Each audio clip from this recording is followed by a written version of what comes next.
다 같이 주악에 맞춰 묵상 기도 드리심으로 수요일 저녁 예배 하나님께 드리시겠습니다.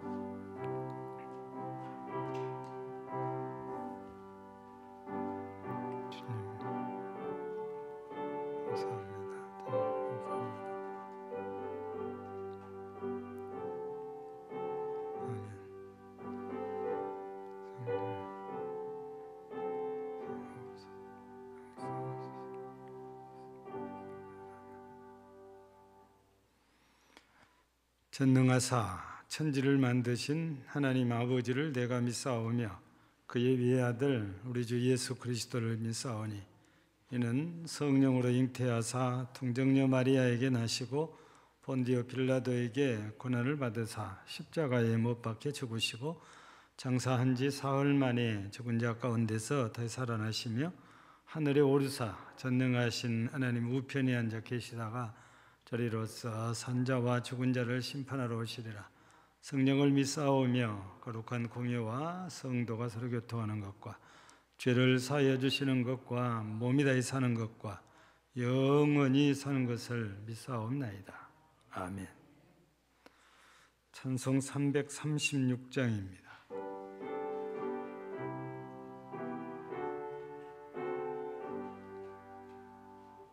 헐렁과 핍박 중에도 성도는 신앙 지켰네.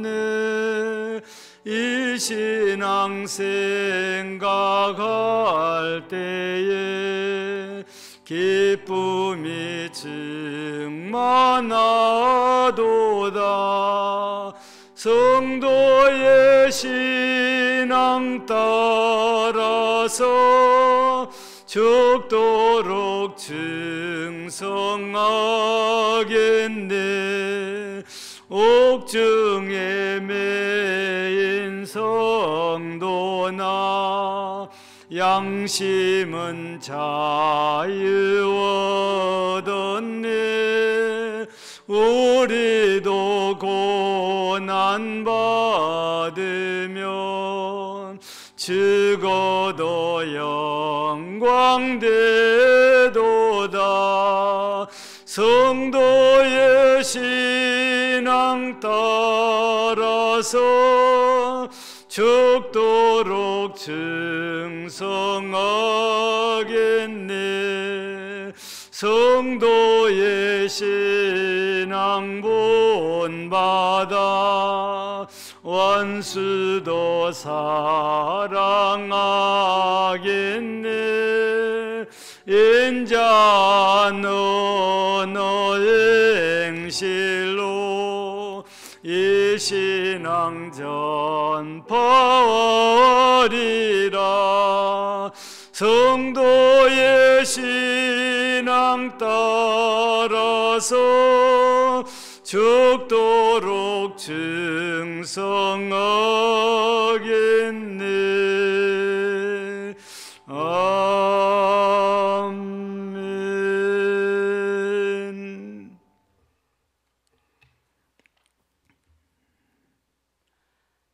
전능하시고 거룩하신 하나님 아버지 감사드립니다.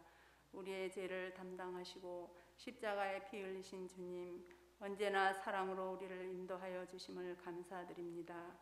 그러나 우리가 삶 속에서 감사할 일이 너무나도 많음에도 불구하고 감사하지 못하고 주님의 십자가 사랑을 잊어버리고 살았던 것 회개하오니 용서하여 주시옵소서.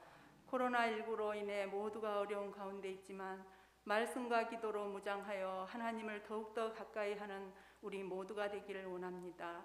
사랑의 하나님, 미얀마 민주화 운동에 많은 희생자들이 생기고 있습니다. 하루빨리 평화의 민주화가 이루어지게 하시고 평화로운 삶이 이루어지게 하여 주시옵소서. 어려운 가운데서 고생하시는 선교사님들과 가정에도 평안이 올 수 있게 하옵시고, 우리 대한민국도 코로나19 바이러스가 하루빨리 소멸되어 모든 믿는 자들이 새 힘을 얻어 복음 전파에 열심을 다할 수 있기를 원합니다.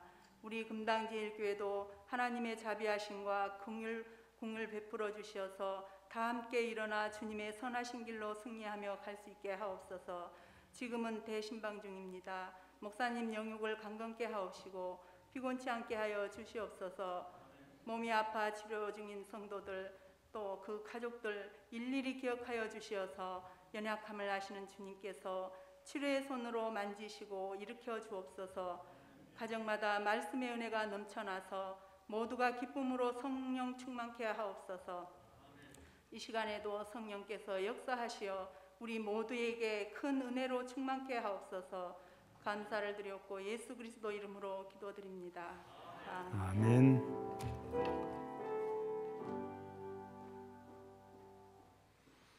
하나님 말씀 같이 보십니다. 신약성경 사도행전 25장 6절에서 12절입니다. 신약성경 사도행전 25장 6절에서 12절까지 교독하겠습니다. 베스도가 그들 가운데서 8일 혹은 10일을 지낸 후 가이사라로 내려가서 이튿날 재판자리에 앉고 바울을 데려오라 명하니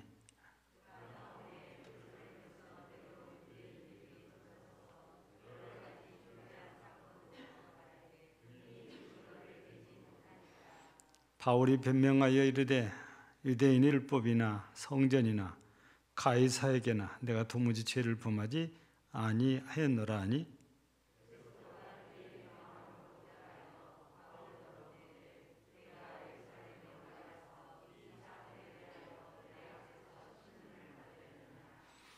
바울이 이르되 내가 가이사의 재판자리 앞에 섰으니 마땅히 거기서 신문을 받을 것이라. 당신도 잘 아시는 바와 같이 내가 유대인들에게 불의를 행한 일이 없나이다.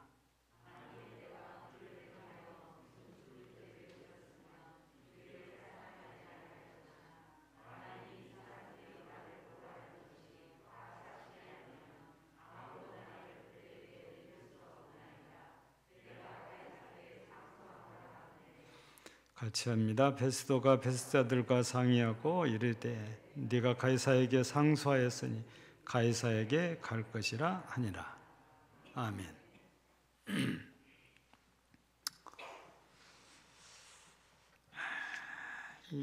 벨릭스 총독하고 베스트 총독하고 좀 똑같은 면이 등장을 했지요. 24장 27절에 보면 벨릭스가 유대인의 마음을 얻으려고 바울을 풀어주지 않았다. 여기는 구리했다 이렇게 되어 있거든요. 그런데 오늘 9절 보면 베스도가 유대인의 마음을 얻고자 하여 바울더러 묻되 네가 예루살렘에 올라가서 이 사건에 대하여 내 앞에서 신문을 받으려느냐. 이미 우리가 1절에서 5절 말씀 가운데 보면 베스도가 총독으로 부임해서 예루살렘에 올라가 가지고 대제사장을 비롯한 높은 자리에 있는 사람들에게 서로 인사를 나눴잖아요. 이 자리에서 대제사장이 바울을 다시 예루살렘으로 데리고 와서 신문을 해달라는 그런 요청을 했는데 베스도는 그 자리에서는 한마디로 거절을 했었거든요. 그런데 오늘 9절에 보면 베스도도 역시 벨릭스와 별 차이가 없어 보이는 모습이 여기 유대인들의 마음을 얻고 싶어서 이제 대제사장을 비롯한 고위직에 있는 사람들이 요구한 것을 들어주려고 이제 바울의 의사를 타진하고 있는 거지요. 우리는 여기서 볼 때에 높은 자리에 있으면 뭐든지 자기 마음대로 다 하는 것 같은데 그러지 않고 항상 백성들의 눈치를 많이 보고 산다는 것을 우리가 조금 여기서 볼 수가 있죠. 그런데 바울 사도는 단호하게 거절하지요. 나는 이미 가이사의 재판 자리에 섰고 나는 유대인들에게나 율법이나 성전에 대해서 아무 잘못이 없다. 심지어는 가이사에게도 잘못한 것이 없다 하면서 나는 이미 가이사 앞에 섰으니까 난 가이사에게 재판을 받겠다. 이렇게 답변을 했죠. 여기서 가이사는 여러분들이 잘 아시는 바대로 로마 황제를 부를 때에 가이사 이렇게 부르죠. 그러니까 우리나라에서는 왕을 뭐라고 부르죠? 우리나라에서 왕을 부를 때 임금이라고 부르잖아요. 임금님. 그러니까 로마는 가이사, 애굽은 바로. 일본은 뭐라고 부를까요? 일본은 천황이라고 부르잖아요. 천황. 그러니까 각 나라마다 최고 통치자들에 대한 이런 호칭이 있잖아요. 예.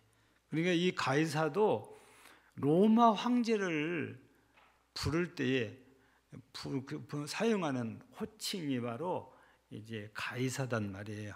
그러니까 가이사의 재판 자리에 선다는 것은 황제에게 재판받겠다는 의미도 들어있지만 로마 정부의 재판 자리에 서서 로마에 가서 재판을 받겠다. 이런 그 답변이거든요. 근데 바울 사도가 이렇게 답변을 할 수 있었던 것은 먼저는 하나님의 특별한 그런 섭리라고 우리가 보아야 되지요. 왜냐하면 우리가 이미 살펴본 말씀 가운데 23장 11절 말씀을 우리가 살펴보면은 그날 밤에 주께서 바울 곁에 서서 이르시되 담대하라. 네가 예루살렘에서 나의 일을 증언한 것 같이 로마에서도 증언하여야 하리라 하시니라. 이미 이렇게 바울 사도가 이미 붙들려서 갇혀 있을 때 주께서 밤에 바울 사도에게 너 예루살렘에서 나를 증거한 것처럼 너 로마에 가서 나를 증거해야 된다. 이미 하나님께서 바울 사도에게 넌 로마로 가라. 그리고 바울 사도는 우리가 이미 다 살펴본 바에 따르면 평소에도 꼭 로마에 가고 싶어 했잖아요. 그래서 로마에 가서 로마 교회 성도들의 도움을 받아서 지금으로 말하면 스페인이지요. 여기를 꼭 가보고 싶었습니다.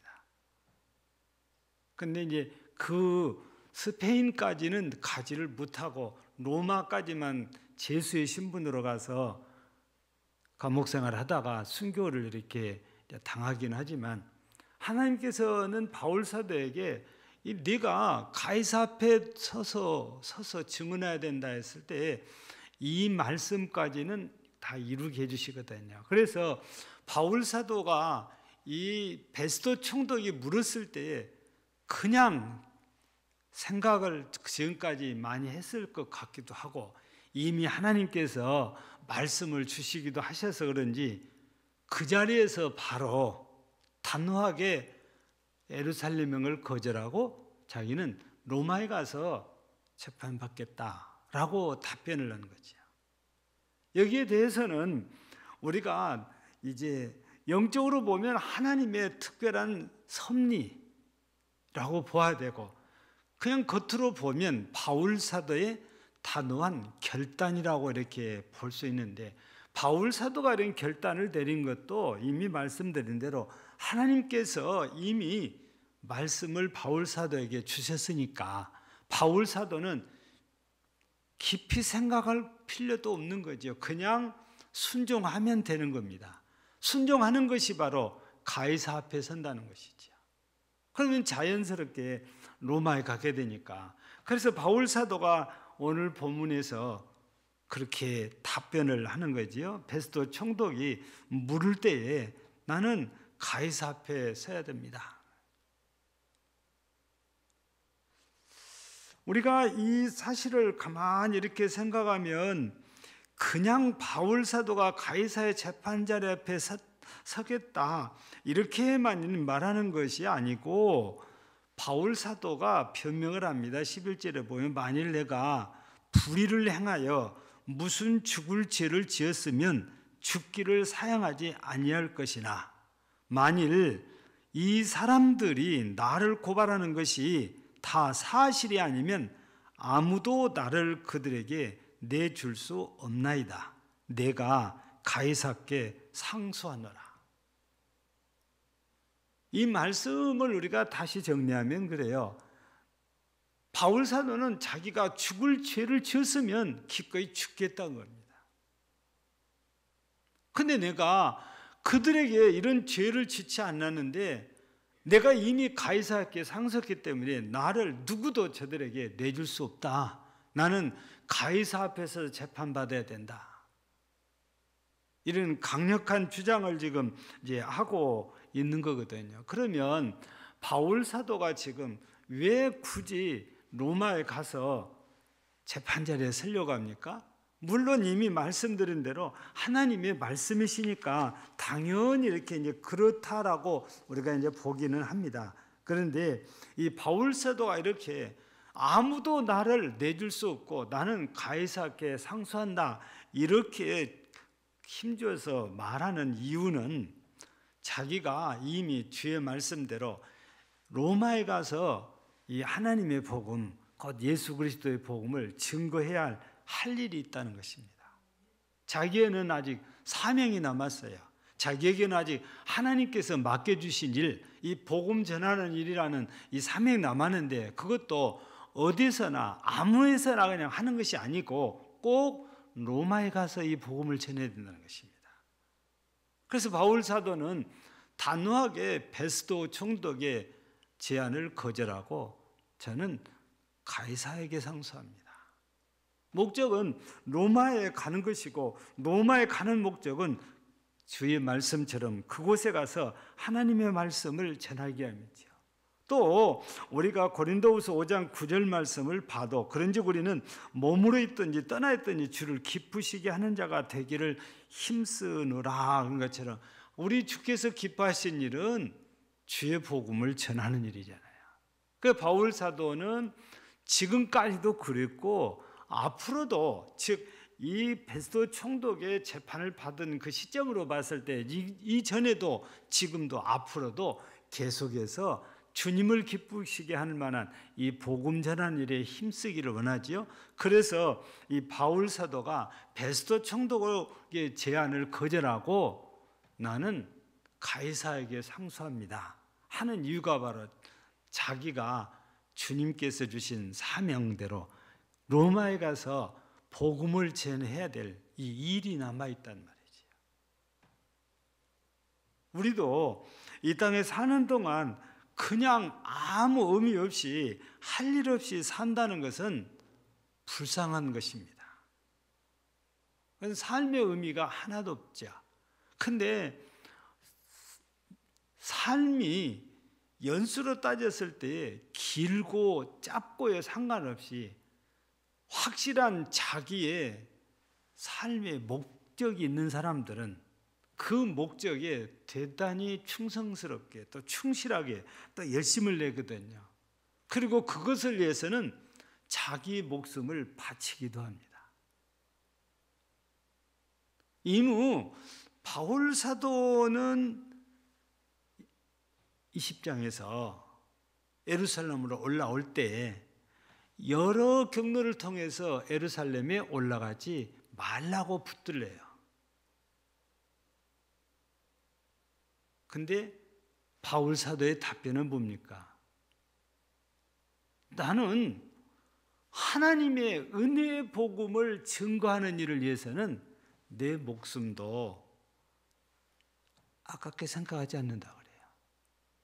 그러니까 하나님이 주신 사명을 위해서는 자기 목숨을 아끼지 않겠다는 겁니다. 그때만 해도 예루살렘에 올라갈 때에는 예루살렘에도 자기 동족들에게 복음을 전하고 싶은 마음도 다 있는 거지요. 그러니까 누가 만류해도 소용이 없었어요. 근데 지금은 이제 예루살렘에서 자기를 그걸 못하게 하고 죽이려 하니까 이제는 또 하나님께서 이미 23장 11절에서 너 로마에 가서도 나를 증거해야 된다. 이미 받은 사명이 있잖아요. 이 사명을 위해서 나는 이제 예루살렘에 절대 가고 싶지 않다. 난 로마에 가서 가이사에게 재판받고 싶다 해서 가이사에게 상소를 했다고 말이죠. 이렇게 바울 사도가 이렇게 단호하게 베스도 총독의 제안을 거절하고 가이사에게 상소하는 이유는 할 일이 있는 사람이니까. 자기 할 일이. 그것도 그냥 자기 일이기도 하지만 하나님께서 주신 사명이니까. 그래서 이 사명을 감당하기 위해서는 바울 사도가 거기 가서 이 복음 전하는 일을 위해서 일하다가는 나 죽을 수도 있다는 것입니다. 그거에 대해서는 전혀 생명을 아깝게 생각하지 않는다고 그랬잖아요. 그래서 11절에 보면은 자기가 죽을 죄를 지었으면 죽기를 사양하지 않겠다 그랬어요. 근데 그런 일이 없으니까 난 예루살렘에 가서 다시 재판받을 일이 아니다는 거지요. 이제는 죽더라도 로마에 가서 복음 전하다가 죽겠다는 것이 이제 바울 사도의 강한 의지예요. 그래서 베스도 총독이 이 바울 사도의 이 말을 듣고 마지막 12절에 보면은 배석자들과 함께 앉아 있는 사람들과 상의하고 대답을 하는데 네가 가이사에게 상소하였으니 가이사에게 갈 것이라. 가이사에게 상소하니까 총독도 어떻게 볼 수가 없어요. 물론 바울 사도가 로마 시민권자가 아니었으면 이렇게 못했겠죠. 그런데 로마 시민권을 가진 바울이었기 때문에 로마 시민이 황제에게 재판받겠다는데 막을 이유가 하나도 없어져 버린 거죠. 그래서 베스도 총독도 그 자리에서 승인을 하는 거예요. 네가 가이사에게 상소했으니 네가 가이사에게 갈 것이다. 그래서 베스도 총독은 뒤에 보면은 이제 가이사를 로마로 이렇게 보내게 되지 않습니까? 우리는 가끔 가다가 사람들이 그냥 그 분위기에 휩쓸려서 극단적인 그런 말을 하는 사람들을 어쩌다가 볼 수 있어요. 성경에서는 누가 그렇게 말을 잘하냐면 베드로가 그래요. 자기 죽는 데까지라도 주님 따라가겠다는 거예요. 오게라도 주님 따라가겠다고. 그렇게 말한 사람이 끝자락에 어떻게 보여집니까? 아니 예수님이 신문 받고 있는 그 대제사장의 집에 와가지고 같이 추우니까 불을 쬐면서 계집종이잖아요. 여자가 저 사람은 틀림없이 저 예수와 같이 있던 사람이니까 아니라고 그러잖아요. 왜 아니라고 그럴까요? 자기 죽을까 봐서 그런 거잖아요. 그 예수님 말씀대로 세 번 다굴기에는 3번 나를 부인하려는데 진짜로 3번째 예수님을 부인하고 예수님을 저주하고 나니까 닭이 울었다 그러잖아요. 바울 사도, 베드로 사도는 너무 쉽게 호언장담을 해요. 근데 결국에 그거 하나도 못 지키거든요. 그런 것처럼 우리나라에도 이런 사람들이 있을 수 있고 다른 나라에도 이런 사람들이 있을 수 있어요. 우리나라 사람들이 어쩌다가 자기 주장을 너무 세게 하고 너무 확신이 강해가지고 만약에 그렇다면 여기에다 뭘 지진다고 그래요? 장을 지진다고 그래요. 이 장에 지진다는 말이 무슨 뜻일까요? 여러분요, 장에다가 뜨끈뜨끈한 거에다가 자기 손을 넣겠다는 거잖아요. 몇 년 전에 정치인 가운데도 그렇게 호언장담을 했다가 쏙 들어간 분도 있죠. 근데 그런 말은 극단적인 말이잖아요. 함부로 아무 데서나 해서는 안 되는 말이지요. 또 하나가 바로 죽는다는 말입니다. 나 그러면 죽겠다. 근데 그 말도 약속 못 지키는 것이 대부분이에요. 여러분, 정말 내가 목숨을 걸 만한 가치가 있고 목숨을 걸 때에 그만한 효력이 있을 때에는 걸 수도 있는 거지요. 근데 함부로 그런 거 아니에요. 그런데 바울 사도는요, 이미 말씀드린 대로 자신이 예수 그리스도를 다메섹에서 만난 이후 이제 예수께 자기 목숨을 바치 있는 거잖아요. 그래서 복음을 위해서는, 이 하나님의 복음을 위해서는 자기 목숨을 아깝게 생각하지 않아요.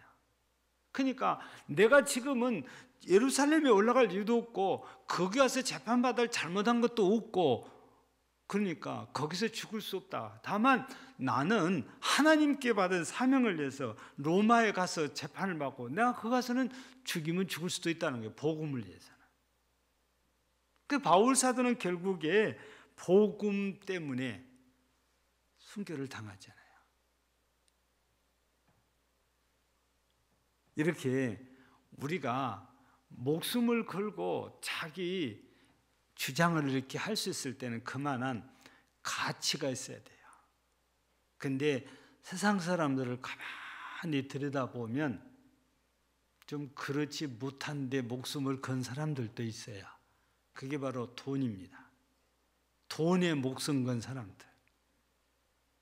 또 어쩌다가 명예에 목숨을 건 사람들이 있어요. 근자에 우리나라에서도 그러잖아요. 돈과 명예 때문에 목숨을 버린 사람들이 있죠.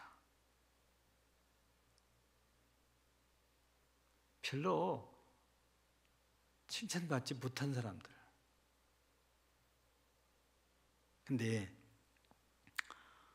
정말 우리가 목숨을 바쳐도 괜찮은 일은 사람을 살리는 일입니다.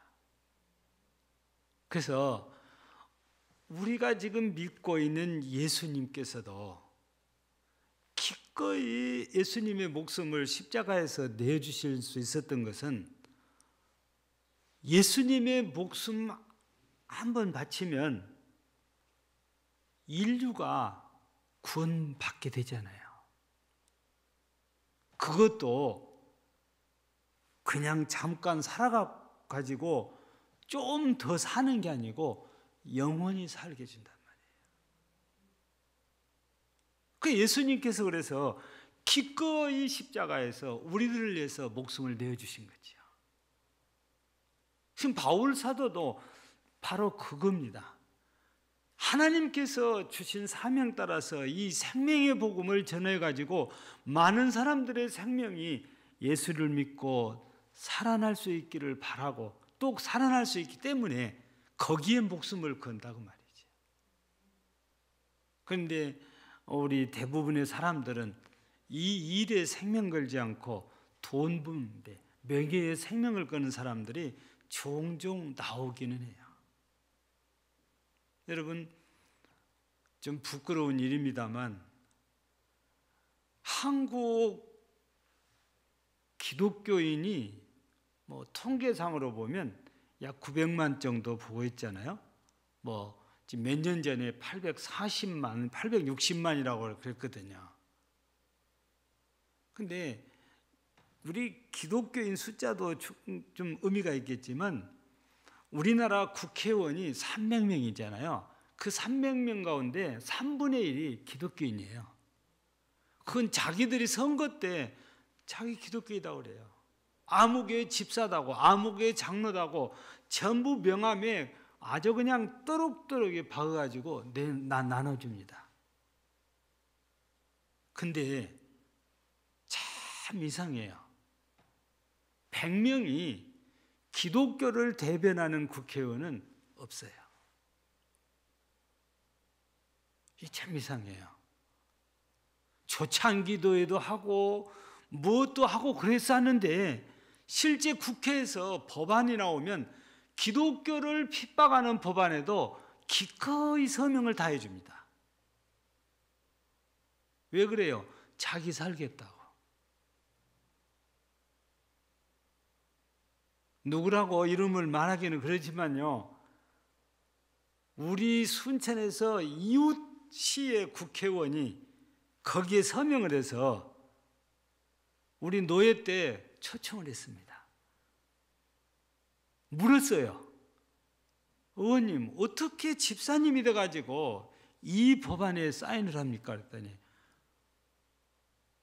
첫 번째 변명은 그거 내가 안 보고 그냥 보좌관이 그냥 해준 겁니다. 그래. 그래서 어떻게 이런 중요한 법안을 보좌관에게 맡깁니까? 이것도 안 읽었습니까? 그러니까 저가 그냥 못 읽어봤습니다. 그러면서 발뺌을 자기 뭐 안 읽어보고 보좌관한테 책임을 넘기고 가버리더라고요. 여러분, 그분이 이 기독교에 관계된 법안에 그 정도로 무관심한 사람이 교회의 집사님이라고 명함에다가 또록또록 인쇄가지고 나눠주면서 기독교인 표를 얻은 사람이에요. 예, 그분만 그런 거 아닙니다. 많은 분들이 그래요. 우리는 기독교인이라니까 그냥 표를 주기도 했어요. 근데 기독교를 위해서는 일을 안 해요.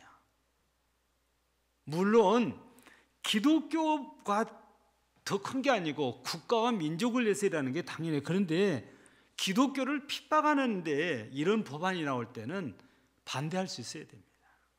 자기 신앙을 걸고. 근데 그렇게 안 해요. 그러면 그 국회의원들만 그렇게 안 하냐? 860만 기독교인들의 대부분도 몸살이고 있지 목숨 걸고 반대 잘 안 해요. 저한테도 카톡이 엄청 들어와요. 청와대 그거 옛날에 신천지 그것도 서명해달라고. 근데 이렇게 들어가서 보면은 의외로 적어요. 기독교인들이 관심이. 근데 신천지는 얼마나 열정이 나면 40만, 50만, 60만이 서명이 돼 있어요. 이해가 안 갈 정도예요.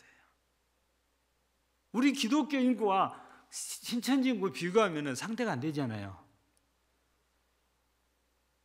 그래서 우리 기독교인들이 입으로는 주여 주여 하지만 실제 내가 이거 해갖고 혹시나 피해볼까 이런 불안해가지고 기독교를 위해서 사인하려는 의도가 너무 없다. 이런 것들을 봅니다. 실제적으로 우리한테 직접적으로 무슨 문제가 생기면 과연 내가 기독교인하고 당당히 나설 교인들이 몇이나 될까? 걱정이 그런 걸 보면서 참 많이 돼요. 바울 사도처럼 정확하게 단호하게 하나님의 말씀에 따라서 이렇게 목숨까지 걸 수 있는 이런 그리스도인들이 많아진다면 한국 사회가 기독교적인 문화가 굉장히 활성화될 겁니다. 근데 그게 안 돼요. 사랑하는 우리 성도 여러분, 오늘 우리가 바울 사도가 단호하게 베스도 총독의 제안을 거절한 것이 자기 살기 위해서가 아니고 하나님의 복음을 로마에까지 가서 전하기 위해서잖아요. 자기 유익을 위해서 아닙니다. 그렇다면 오늘 이 시대를 살아가는 우리 그리스도인들도 내 자신의 유익이 아니고 하나님의 영광을 위하고 하나님이 기뻐하시는 일에 기꺼이 우리가 항상 동참을 할 수 있어야 돼요. 진짜 하나님이 나를 구원해 주셨다고 믿는다면 그게 기독교인의 참다운 모습 아닐까요? 우리 앞으로도 살아가는 과정에서 어쩌면 지금 되어져 가는 걸 보면 기독교인들이 기독교인이라고 자기를 내세워야 될 일들이 생기지 않을까 싶어요. 그럴 일들이. 근데 그냥 아닌 것처럼 못 본 것처럼 이렇게 하고 우리 예루살렘에서 여리고로 내려가는 제사장이나 레위 사람처럼 그렇게 할 기독교인들도 엄청 많지 않을까 싶어요. 우리는 기억해야 됩니다. 주님의 말씀을. 너희가 사람 앞에서 나를 시인하면 나도 하나님 앞에서 너희를 시인할 것이요. 너희가 사람 앞에서 나를 부인하면 나도 하나님 앞에서 너희를 부인하리라. 무서운 말씀입니다.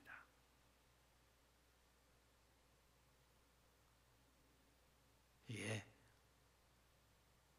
이 땅에서 내가 육신적으로 피해 입을까 봐서 입 다물고 있고 못 본 척 딴짓 쳐다보고 있고 먼 산 쳐다보고 그러면 주님 모른 척한 거잖아요. 주님께서도 우리를 모른 척하면 절대 천국 못 들어갑니다. 주님이 나 모른 척하면 천국 못 들어가요. 주님이 나를 보고 알아보시고 인정을 해주셔야 내가 통과가 돼요. 그래서 우리는 이 땅에 사는 동안에 내 자신이 문제뿐 아니라 정말 이게 하나님이 기뻐하실 일이냐 아니냐를 잘 살펴서 그 일에 우리가 함께 할 수 있는 믿음의 사람. 하나님이 원하신다면 기꺼이 내가 헌신할 수 있는 이런 믿음의 사람들이 됐을 때에 주님께서는 언제든지 우리를 아는 척 해줄 겁니다. 알아보실 것입니다. 인정해 주실 것입니다. 그 사람들은 하나님의 나라에 들어가서 영원 복락을 누리겠죠. 여러분 모두가 다 바울 사도처럼 정말 하나님을 믿는 사람답게 복음을 위해서는 단호한 일은 결단을 내릴 줄을 아는 성도, 하나님이 기뻐하신 일에 단호하게 동참하고 말할 수 있는 성도, 어느 자리에 어떤 상황에서도 우리 주님을 시인하고 인정할 줄 아는 성도, 그런 믿음을 가진 성도들이 되셔서 하나님의 나라에 꼭 합당한 여러분들이 되어지기를 주의 이름으로 축복합니다. 하나님 감사합니다. 바울 사도의 단호한 모습이 바울 사도니까 그렇게 할 수 있을 거라고 생각할 수도 있습니다. 그는 우리하고 비교했을 때에 엄청난 체험을 했고 우리보다 더 많은 은혜를 받았고 특별한 사명까지 받았기 때문입니다. 그러나 그와 우리와 같은 점은 우리도 예수 그리스도를 믿어서 구원받은 자이고 우리도 마찬가지입니다. 하나님께서 바울 사도에게만 복음 전파의 사명을 주신 것이 아니고 우리에게도 주셨습니다. 우리도 마땅히 하나님께 은혜 입은 자로서 하나님을 시인할 자리에서 시인할 수 있는 믿음의 사람 되게 하시고 사람을 살리는 이 생명의 복음을 전해야 될 자리에 가서 복음을 전할 수 있는 믿음의 사람들이 되게 하시고 내가 육신적으로 피해를 입어도 이 복음 전한 일에 시간을, 물질을 바치며 용기를 냈다면 하나님께서는 분명히 심판대 앞에 우리를 세워놓고 우리를 알아보시고 하나님의 나라에 기꺼이 들어갈 수 있도록 인도하시며 영생복락을 허락하여 주시리라 믿습니다. 우리 모두가 이 땅에 사는 동안 하나님을 기쁘시게 하는 일에 열심내게 하시고 하나님께 인정받는 믿음의 삶을 살아서 마지막 심판대 앞에 섰을 때도 하나님께 인정받고 하나님의 나라에 들어가 복락을 누리는 복된 성도들이 되게 하옵소서. 예수님 이름으로 기도하옵나이다. 아멘.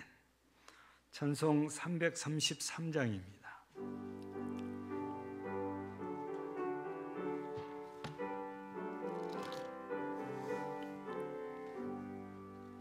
충성하라 죽도록 충성하라 주님께 슬픔이나 괴로움이 주의 사랑 못 끊으리 충성하라 죽도록 충성하라 끝까지 충성하라 죽도록 충성하라 주님께 찬란하다 저며 원류간 들려온다 주의 음성 충성하라 죽도록 충성하라 끝까지 충성하라 죽도록 충성하라 주님께 항상 내가 힘쓰오니 주님 나를 도우소서 충성하라 죽도록 충성하리 끝까지 아멘.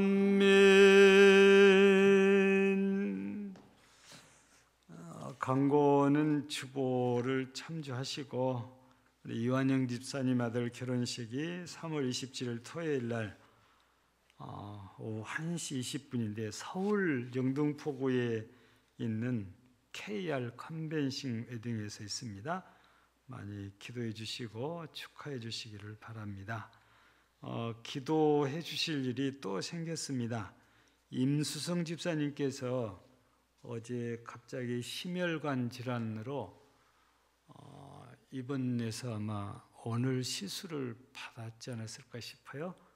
이제 좀 많이 시술 받고 너무 힘들고 그래서 지금 내일쯤 전화를 좀 해보려고 그래요.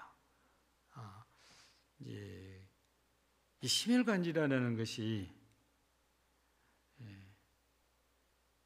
소리도 없이 찾아온다고 그러잖아요. 우리 임 집사님도 건강검진 받다가 이게 발견이 돼가지고 이제 병원을 큰 평가를 아마 찾아갔을 거예요. 다행히 쓰러지기 전에 이렇게 자기 발로 걸어갈 수 있는 것도 행운이지요. 이제 이 병은 혼자 있을 때 쓰러지면 그냥 그걸로 생을 마감해야 됩니다. 남이 도와주지 않으면 혼자는 병원에 못 가요. 쓰러지면. 근데 이제 그러기 전에 검사 받다가 발견이 돼가지고 다행히 이렇게 이제 치료를 받을 수 있게 됐는데 여러분들 기도 많이 해주시기 바랍니다. 요즘은 제가 쓰러져서 이게 시술 받을 때하고 많이 달라요. 발전했어요. 저는 벌써 13년 전 일입니다. 2008년이니까 오래됐지요. 근데 요즘은 그때는 저는 열흘 더 입원했어요. 나간다고 해도 못 나가게 하거든요. 근데 요즘은 빠르면 3, 4일, 일주일, 길면 이 정도밖에 안 했어요. 또 정도에 따라서 우리 친구 목사님은 한 달도 입원을 하는 경우도 있어요. 근데 특별한 문제가 없으면 시술을 하고 뚫고 이제 이 스턴트 넣고 그러면 크게 이상 없으면 바로 아마 주일쯤 퇴원할 수도 있는 상황인데 아무튼 기도 많이 이렇게 해주시면 고맙겠습니다. 기도하고 주기도문으로 마칩니다. 하나님 아버지 감사합니다. 오늘 또 11주 예물을 드립니다. 기억하여 주셔서 그 믿음, 그 마음, 그 손길 하나님께서 기억하시고 하나님께서 그 믿음을 보시고 그들의 창고에 가정에 넘치게 채우시기를 기도합니다. 또한 하나님께 감사함으로 예물 드려니 하나님께서 기억하시고 이 마음의 소원들을 주께서 아시오니 가정이 복음화되게 하시고 다 예수 믿고 구원받는 기쁨과 즐거움이 넘치는 가정들이 되도록 은혜와 복을 허락하시기를 간절히 기도합니다. 구제연금 드립니다. 선교연금 드립니다. 그리고 건축연금 드립니다. 우리 하나님께서 일일이 기억하시고 은혜 베푸시기를 원하며 이 물질이 하나님께 영광이 되어지고 하나님의 영광을 위해서 아름답게 쓰여질 때마다 이 가정들, 이 손길들이 복되게 하옵시며 주정헌금도 드리고 세례교회 헌금도 드리오니 모두의 믿음을 하나님이 기뻐 받으시고 은혜로 충만케 역사하여 주시옵소서. 특별히 질고로 인해서 고통당하고 있는 사랑하는 성도들 우리 하나님 기억하소서. 그리고 능력의 손, 치유의 손으로 우리 하나님이 만져 치유하심으로 여호와 라파의 은혜가 꼭 있기를 소원합니다. 임승 집사님에게 보다 빨리 회복할 수 있는 그런 은혜를 허락하시고 질고로 병원에 입원해 있는 모든 성도들뿐 아니라 가정에 있지만 질고 때문에 늘 예민한 우리 성도들이 평안해질 수 있도록 은혜 주시고 고통에서 벗어날 수 있도록 은혜 주시고 우리 성도들뿐 아니라 그 가족들도 성도들의 가족들 중에라도 이 질고 가운데 고통받을 때 하나님이 손을 내밀어서 만져 치유하시고 강건하게 은혜 주시기를 간절히 기도합니다. 오늘도 우리가 원하는 선교지에 너무 어렵고 힘든 상황에 처해 있는 미얀마 날마다 사람들이 죽어갑니다. 하루속히 안정이 되고 평화를 되찾을 수 있도록 하시고 선교사들이 자유롭게 복음을 전할 수 있는 이런 은혜 주시기를 간절히 기도합니다. 오늘 하루도 여기까지 인도하신 우리 하나님께 감사드리며 예배로 영광을 돌린 모든 성도들에게도 크신 은혜를 베풀어 주옵소서. 감사드렸고 예수님 이름으로 축복하며 기도하옵나이다. 아멘. 하늘에 계신 우리 아버지여, 이름이 거룩히 여김을 받으시오며 나라에 임하옵시며 뜻이 하늘에서 이루어진 것 같이 땅에서도 이루어지이다. 오늘날 우리에게 일용할 양식을 주옵시고 우리가 우리에게 죄 지은 자를 사하여 준 것 같이 우리의 죄를 사하여 주옵시고 우리를 시험에 들게 하지 마옵시고 다만 악에서 구하옵소서. 나라와 권세와 영광이 아버지께 영원히 쌓옵나이다. 아멘.